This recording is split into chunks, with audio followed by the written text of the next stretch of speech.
Assalamualaikum Limbata Lovers, balik lagi di channel Duta Limbata. Oke, jadi sekarang kita bakalan ngebahas bagusan mana sih kita mengkarantina cana limbata hasil kita mancing atau hasil kita nyerok dari alam, terus kita bawa pulang dan kita karantina. Terus bagusnya di karantina di dalam toples atau di dalam timba. Toplesnya toples bening yang seperti ini nih, yang 3 ini. Sama kita bandingkan dengan timba seperti ini. Ini kan tertutup. Oke. Yang pertama kita akan ngebahas karantina yang di timba terlebih dahulu, di tempat yang tertutup. Oke, bentar, kita rokok dulu. Oke, jadi gini. Limbata WC atau limbata kita hasil nangkap, di alam mereka kan jarang ketemu manusia atau jarang melihat orang lewat ke sana ke sini, meskipun pernah melihat pasti kan jarang. Oke. Terus tiba-tiba kita pancingin, dapat, kita bawa pulang. Nah, otomatis limbata pasti kan stres. Limbatanya trauma. Yang pertama stres ketemu manusia, yang kedua stresnya kena pancing atau stresnya ketika kita serok gitu. Terus kita bawa pulang. Dan kita karantina di timba seperti ini atau apalah sebutannya di daerah masing-masing. Nih. Kalau di sini itu sebutannya timba. Mungkin di tempat lain beda, coba komentar aja. Nah, kita karantina di tempat seperti ini yang tertutup. Itu kan tertutup. Dari dalam nggak kelihatan keluar. Terus dari luar juga nggak kelihatan ke dalam. Nah, oke lah. Ada yang bilang, bahkan banyak yang bilang, kalau dikarantina di dalam timba atau di tempat tertutup atau styrofoam lah seperti itu limbata cepat bisa aktif katanya. Bisa stresnya bisa hilang. Kenapa? Karena selama dikarantina dia tidak bisa melihat manusia ke sana ke sini. Oke lah. Bolehlah, bisalah. Nah, tapi jika ketika limbata kita karantina di tempat yang tertutup, saya bisa katakan limbata tidak akan terbiasa dengan manusia selama di karantina. Kenapa bisa seperti itu? Jadi gini, niat kita mengkarantina limbata biar dia nggak stres. Ya, ketika kita pindah ke tank, limbatanya biar cepat aktif. Main di tank ke sana ke sini biar nggak takut manusia, meskipun manusia lewat ke sana ke sini di depan tank, dia nggak bakalan takut. Itu yang kita inginkan. Bahkan banyak yang menginginkan limbatanya respon tanang, respon manusia, dan flaring ke manusia. Nah, jadi jika kita taruh di karantina yang tertutup, oke lah, mungkin selama 3 hari kita taruh, kita tutup timbanya, oke lah, mungkin limbatanya bakalan aman di dalam dan pasti mode stresnya hilang. Kenapa? Ya karena dia nggak ngelihat orang dari dalam. Orang pun nggak bisa ngelihat dia dari luar karena tertutup. Tapi ketika kita buka tutupnya, misal nih saya punya limbata hasil tangkapan, hasil pancing, saya taruh di timba, saya karantina di timba selama 3 hari. Mungkin di dalam dia aman, merasa aman karena nggak kelihatan manusia. Tapi ketika saya buka dan limbata itu ngelihat ke saya, dia pasti bakalan balik ke mode stres. Kenapa? Karena dia kaget. Nah, ketika kita tutup lagi timbanya, ya mungkin dia bakalan balik ke mode aman lagi, nggak stres lagi. Tapi ketika kita buka lagi, dia bakalan stres lagi. Dan jadi gini, mungkin kita taruh di seperti tempat seperti ini, mungkin selama 3 hari atau seminggu karantina, limbata udah mulai berani makan.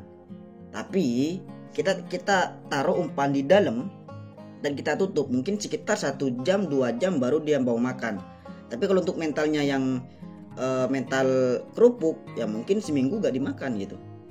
Oke, lebih bisa kita katakan mungkin lebih cepat limbata makan ketika di karantina tertutup daripada karantina di toples kaca. Oke lah, mungkin lebih cepat dia mau makan di tempatnya tertutup karena tidak bisa melihat orang. Nah, tapi gini, ketika ikan sudah mau makan, pasti kita ingin memindahkan ke tank. Nah, ketika kita pindahkan ke tank, limbatanya udah mau makan, terus kita pindah ke tank, bisa saya katakan limbata kalian bakalan balik ke mode stres lagi, dan dia bakalan ngulang lagi untuk beradaptasi sama manusia. Kenapa? Karena selama di karantina dia jarang ketemu sama manusia, dan ketika ketemu manusia dia pasti stres lagi. Paham ya? Ketika kita pindah ke tank pun dia bakalan ngulang lagi, pasti dia bakalan mager lagi. Kecuali limbata yang kalian karantina mentalnya mental baja, mental batu. Kalau mental batu gak usah dikarantina, langsung aja taruh di tank. Jadi karantina itu kan khusus limbata yang memang mentalnya nanggung-nanggung gitulah, biar mentalnya balik lagi. Oke, paham ya? Untuk yang karantina di timba. Kalau nggak paham dibalik lagi videonya. Sekarang kita bandingkan dengan mengkarantina di toples kaca. Nah, jika kita karantina di toples kaca seperti ini ikan 3 ini saya dapat mancing semua, dan baru mancing, baru dapat, dan pasti mereka bakalan mode stres. Ini yang dapat sekitar 3 hari yang lalu. Ini dapat kemarin kalau nggak salah, 2 ini dapat kemarin. Nah, perbedaannya ketika kita karantina di toples seperti ini, saat kita ingin kasih makan, kita bisa goda-goda terlebih dahulu seperti ini. Kenapa? Biar ikannya nggak terlalu stres atau bisa dibilang terbiasa. Jadi ketika kita mau kasih makan, kita coba responnya dulu seperti ini. Ya meskipun limbata yang sedang dikarantina jangan diotak-atik. Nah, terus kenapa lu suruh goda-godain, Bang? Nah, jadi gini. Maksudnya jangan diotak-atik, jangan dikasih kaca.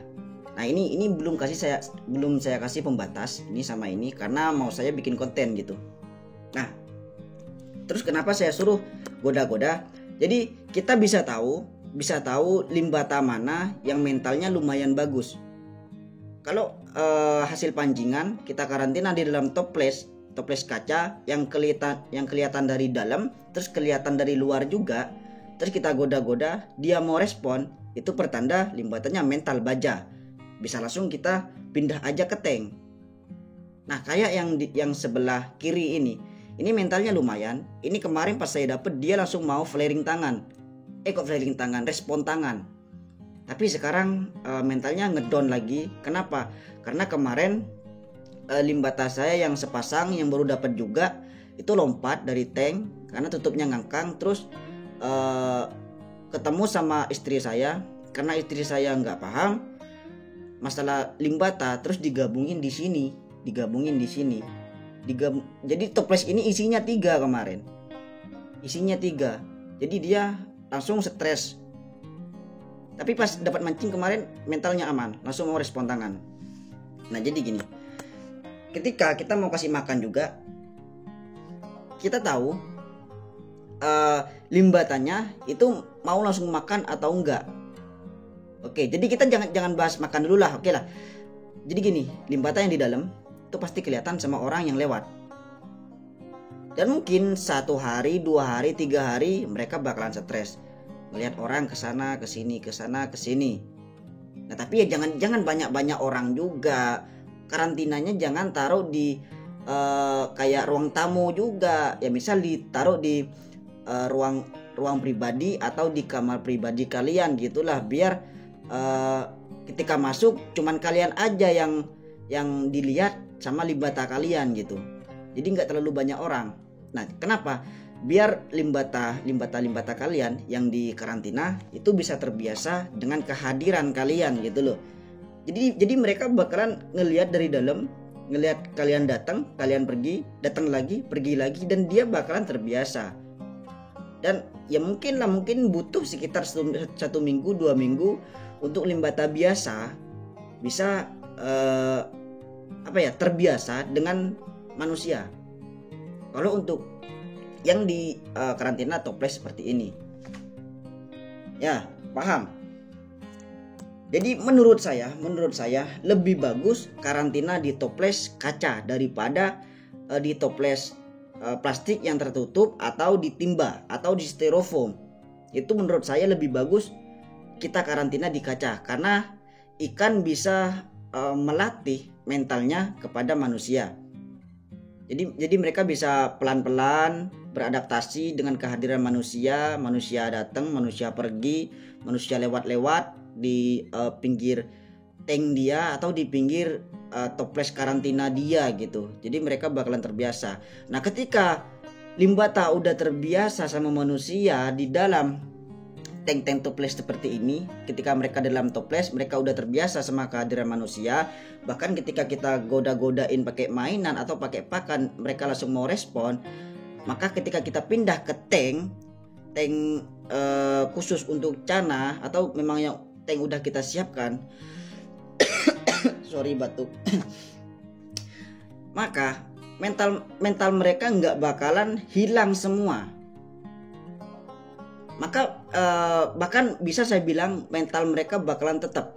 Tapi yang namanya limbata dari tempat satu ke tempat yang lain, mereka butuh adaptasi. Jadi ya mungkin kita hanya menunggu adaptasi mereka saja. Mungkin sekitar 30 menit, 1 jam, atau paling lama 3 jam gitulah mereka untuk adaptasi.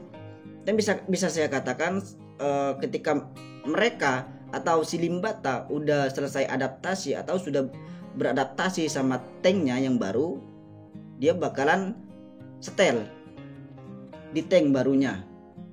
Oke, paham ya para abang-abang ya? Para kiper limbata, paham ya? Jadi gini, ini saya ngasih tutorial itu cuman setahu saya apa yang saya alami selama saya ngekip limbata gitu. Jadi mungkin ada para suhu-suhu yang beda pendapat atau mau ngasih pendapat, monggo silakan komentar, kita berbagi informasi. Dan atau mungkin ada keepers pemula yang mau cobain, ya monggo. Jadi intinya di sini kita hanya berbagi pengalaman saja ya lur ya, masih. Oke, jadi cuman segitu aja sih untuk video kita kali ini. Cuman ya mudah-mudahan kalian paham gitu. Yang masih belum paham ya monggo silakan di komentar, atau mungkin ada yang bertanyakan ya komentar aja, atau mungkin bisa komentar juga next video kita bahas apa.